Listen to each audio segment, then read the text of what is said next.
That's when I saw it. A goddamn steamboat. A steamboat in a swamp? Yeah, Steve, but this wasn't much more than a wreck, really. But how'd a damn steamboat end up in the swamps? Guess it floated off during the flood of '89. Now, was it a stern-wheeler or a side-wheeler? What? Does that really make a difference, Steve? It was a steamboat with a goddamn army on board. It was then that a fusillade of bullets come raining down from on high, and those vigilantes who accompanied me weren't anywhere to be found. But among those men that were shooting at me, I thought I saw some familiar faces. Let's take a ride.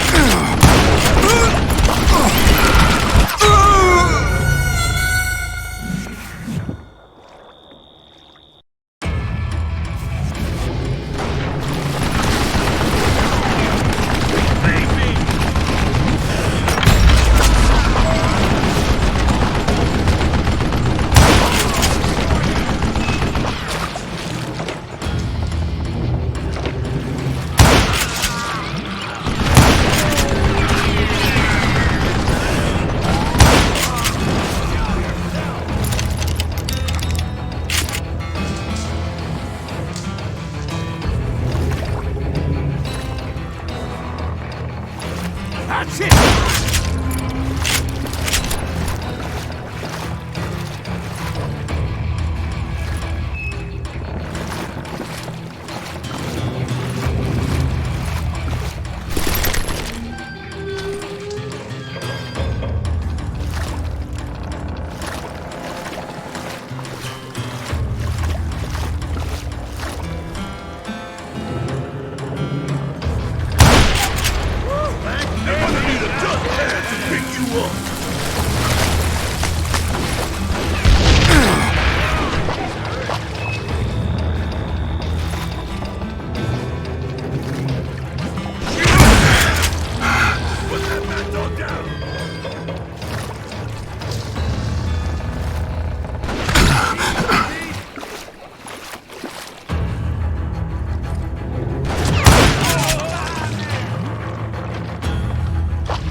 You ready?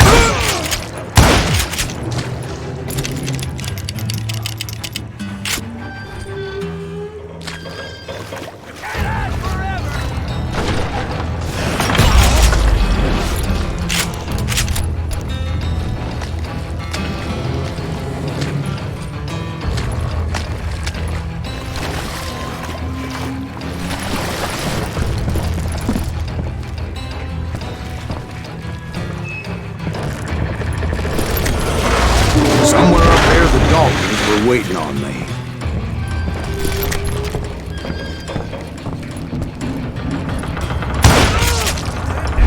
Just killed Red?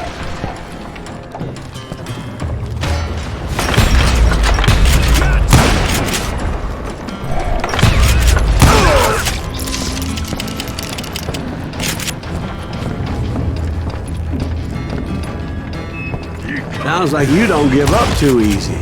That's the kind of man I am. I set out to do something. I do it. Surrender just ain't in my nature. Plus, I'm stubborn as hell.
about then, much to my relief, the vigilantes finally arrived.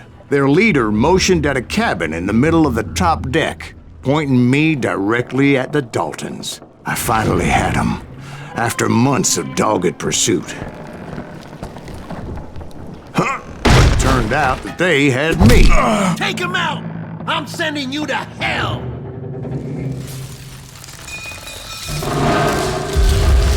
The Daltons had played me like a fiddle. Apparently, the vigilantes were on their damn payroll. They didn't just want to shoot me. They wanted to burn me alive. But finding my way out of a burning labyrinth proved to be quite a challenge. It was a riverboat, right? I mean, it's not like it was a goddamn ocean liner. Well, yeah, but I was in a Did you fight. hear about that ship that's gonna launch next year? Largest one in the world. We're Well, talking about the Titanic. If you ask me, it's too blessed big. I don't think it'll even float. So anyway, Don't be stupid, Steve. They know what they're doing. They say that the Titanic is unsinkable. oh God, But getting back to that steamboat, how'd you get off it, Mr. Green? I took in a lot of smoke that day, so I admit my recollection might be a bit hazy. But somehow I managed to finally disembark. It was time to settle this once and for all.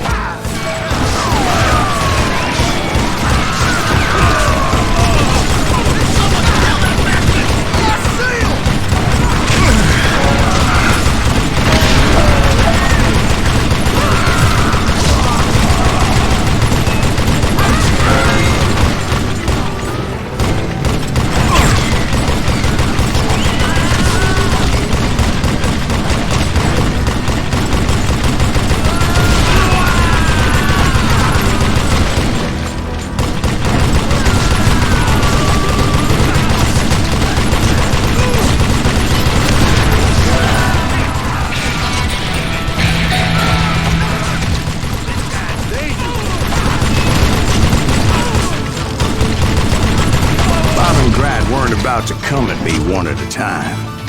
They were in this together. Two brothers side by side, determined to take me down. Confident that this time the odds were on their side.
Two brothers side by side, determined to take me down. Confident that this time the odds were on their side.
Two brothers side by side, determined to take me down.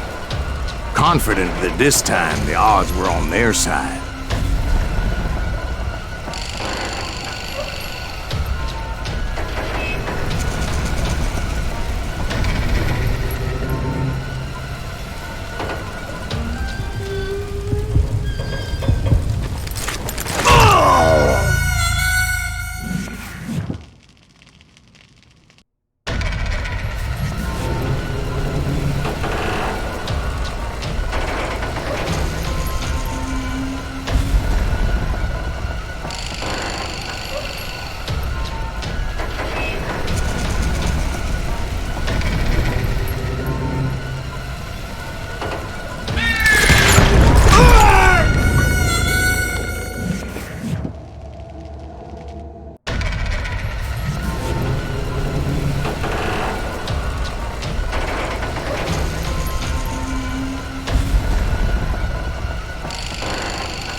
They got it wrong. A sad end for those two. If they'd only known that Emmett was still alive despite his wounds. paroled 14 years later. He moved to California and sold real estate and lived off the legend of that fateful day and the tragic death of his two brothers.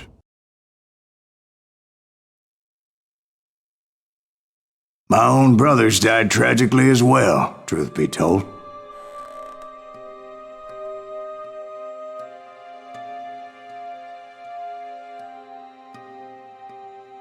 It was 1868, and me and my older brothers were pulling a tidy profit running cattle into Juarez, Mexico. One night after my brothers retired for the evening, I found a little poker game in a cantina with a couple of cowboys. And I just couldn't lose. I even won an old Spanish coin that had to be 100 years old.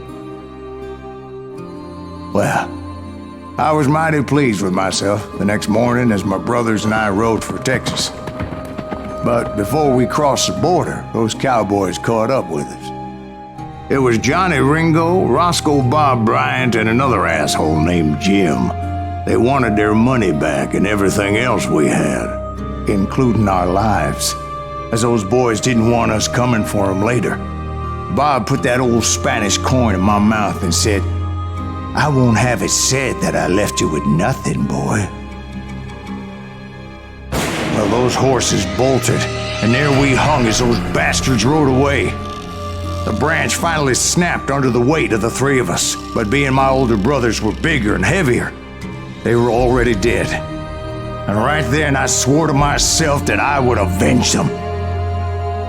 Ringo you know about. But Bob eluded me until I heard he was riding with the Wild Bunch.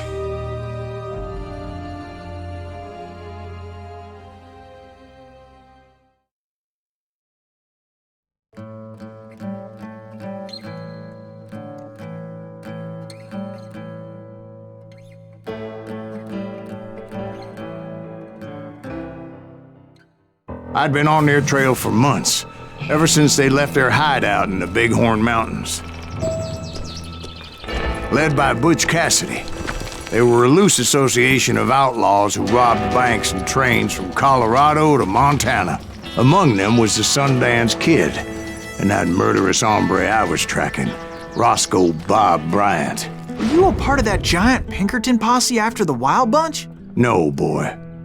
A circus like that would have slowed me down. Besides, I wanted Bryant all to myself.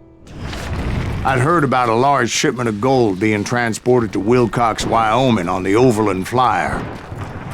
I figured the Wild Bunch would likely hit such a treasure, and by God, I figured right. They blew the bridge with the intention of forcing the train to stop. Well, I assumed the Wild Bunch was likely in the still intact part of the train high above, so I had no choice but to make my way up through the passenger cars dangling down. I was determined to make that sumbitch Bob pay for what he did to my brothers.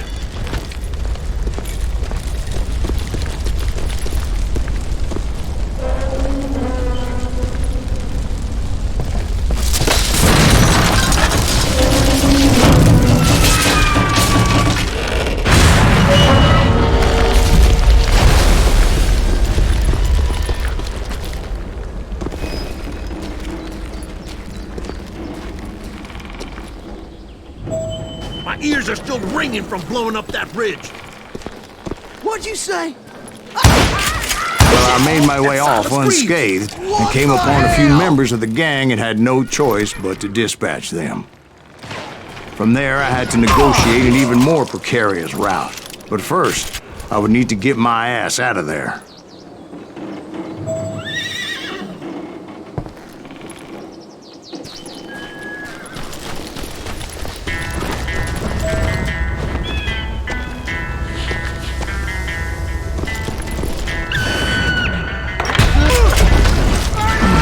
Jumped from the frying pan into the fire as the train was clearly fixing to fall. I had found the gang, but in order to find old Bob, I needed to fight my way forward past a whole passel of desperados.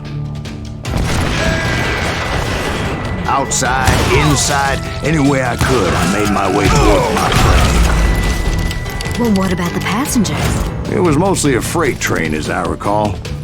There were no passengers aboard that day.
As I mentioned before, I am not fond of heights, but I was too busy dodging bullets to worry about falling to my death.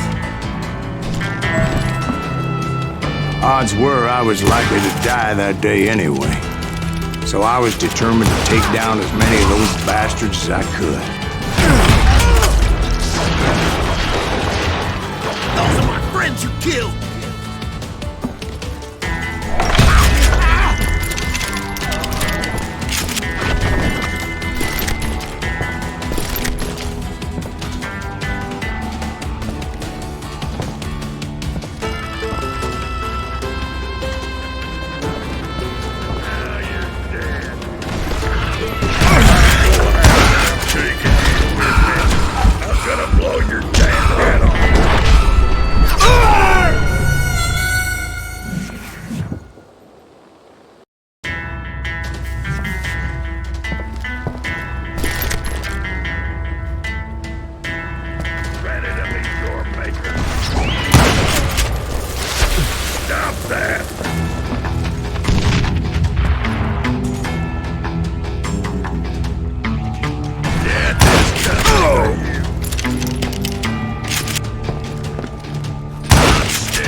Times it was like shooting ducks in a shooting gallery. The only difference is these damn ducks shot back.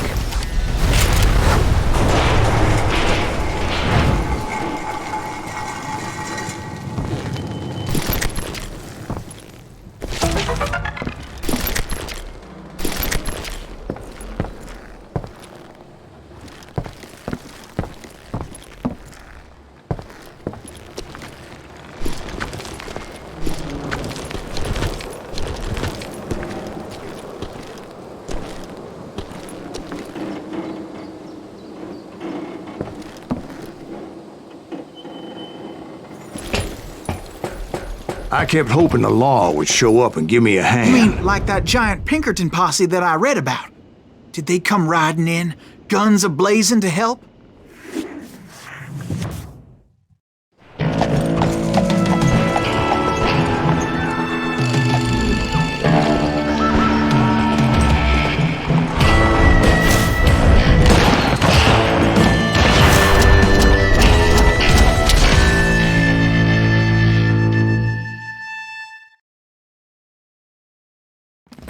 Help? From the Pinkertons? No, son. I had to fight the wild bunch all by my lonesome, as usual. Who the hell is that? Get out of his mind! You can't fight, James! Take cover! Retreat! Retreat! Why is that son of a bitch still standing? Hit the dirt!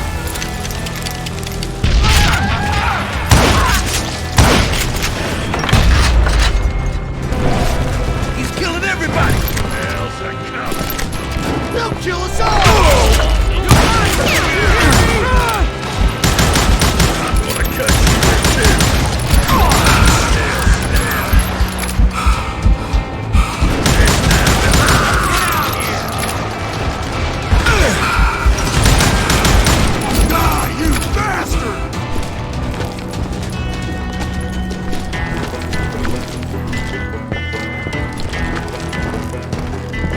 This asshole don't know who he's up against.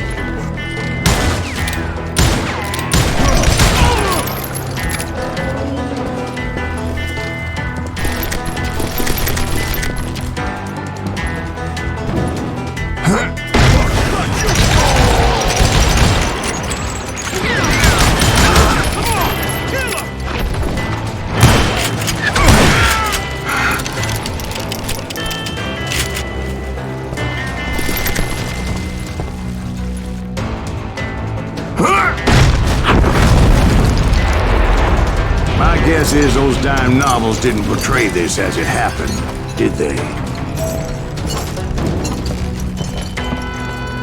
Only a few stragglers were left, and I had to cut them down pronto if I was going to stay on old Bob's trail.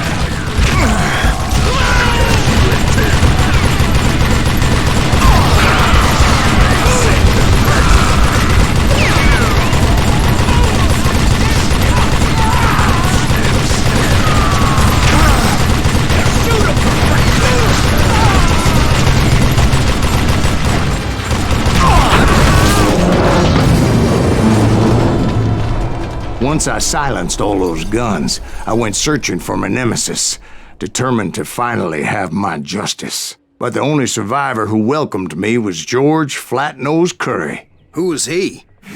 The fastest gun in the gang. Right after Sundance, I mean. And Kid Curry, and maybe Elsie Lay. Though some folks might dispute that.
On that very same day, Butch Cassidy and the Sundance Kid decided to leave the Wild Bunch behind and decamped for South America.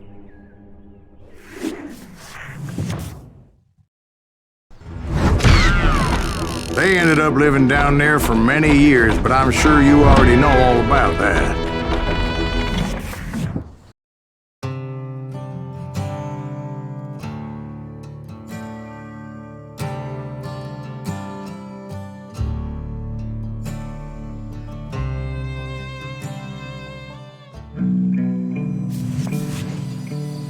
I tried to find Bob Bryant, but it was as if he'd disappeared. Sometime later, I heard the Wild Bunch was back together, Kid Curry escaped from jail and now he was running the whole shebang. So I took to their trail. As I